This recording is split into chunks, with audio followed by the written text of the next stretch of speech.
भारत और राजनीति दोस्तों एक समय हुआ करता था कि भारत में राजनीति के एक अलग ही माहौल बना हुआ तथा राजनीति को लोग उतना गंदा नहीं मानते थे।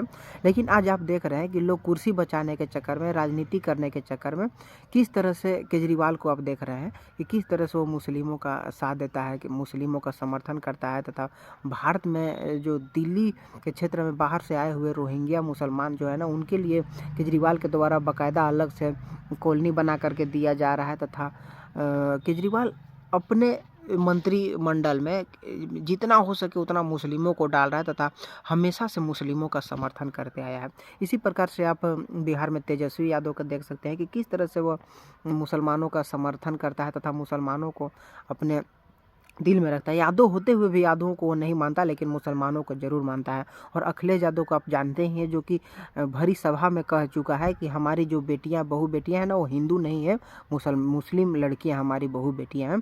और वो किस तरह से मुसलमानों को कितना तवज्जो देता है तथा दे रहा था तथा किस तरह से मुसलमानों को बढ़ाने के लिए कितना उसके द्वारा स्कीम चलाया गया। इसी तरह से आप देख रहे हैं कि दिल्ली में केजरीवाल के द्वारा मुस्लिम लड़कियों को लैपटॉप दिया गया, मुस्लिम लड़कियों को साइकिल दिया गया, मुस्लिम लड़कियों को स्कॉलरशिप दिया गया। और जो मुस्लिम लड़के लड़कियां केजरीवाल के सरकारी स्कूल में पढ़ रहे हैं वो तो ठीक ही है, लेकिन जो मुस्लिम लड़के लड़कियां प्राइवेट स्कूल, दिल्ली के प्राइवेट स्कूल में पढ़ रहे हैं ना, तो उन लोगों को केजरीवाल के द्वारा पैसा दिया जाता है पढ़ने के लिए प्राइवेट स्कूल में।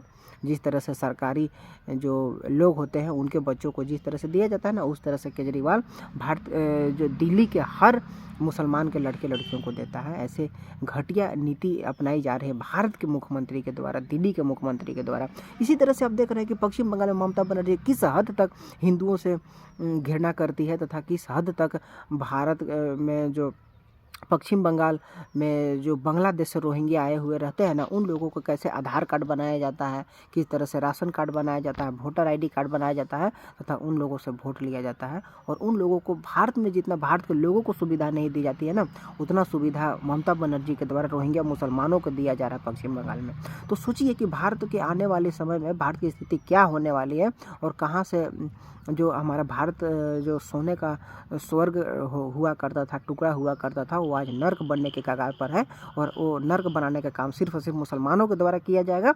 और वो भी उसमें सबसे बड़ा समर्थक जो ऐसे मुस्लिम समर्थक नेताओं का रहेगा, जो कि आप ममता बनर्जी को देख रहे हैं कि किस तरह से वो कर रही है।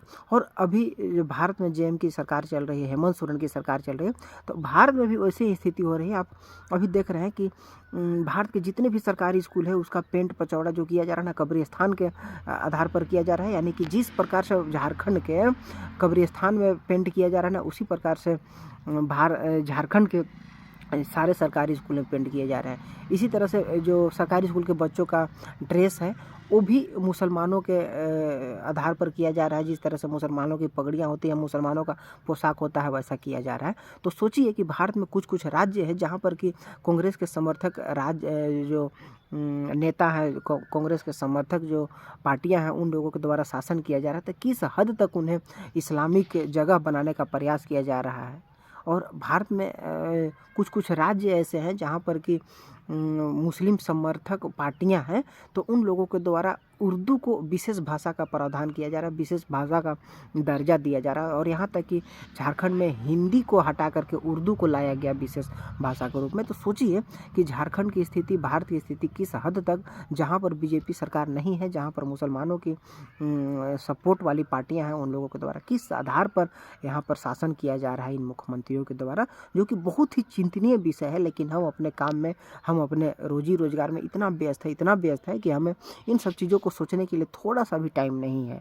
और हम इन सब चीज़ों को आसानी से देखते हुए भी कुछ नहीं बोल रहे हैं, थोड़ा सा भी विरोध नहीं कर रहे हैं।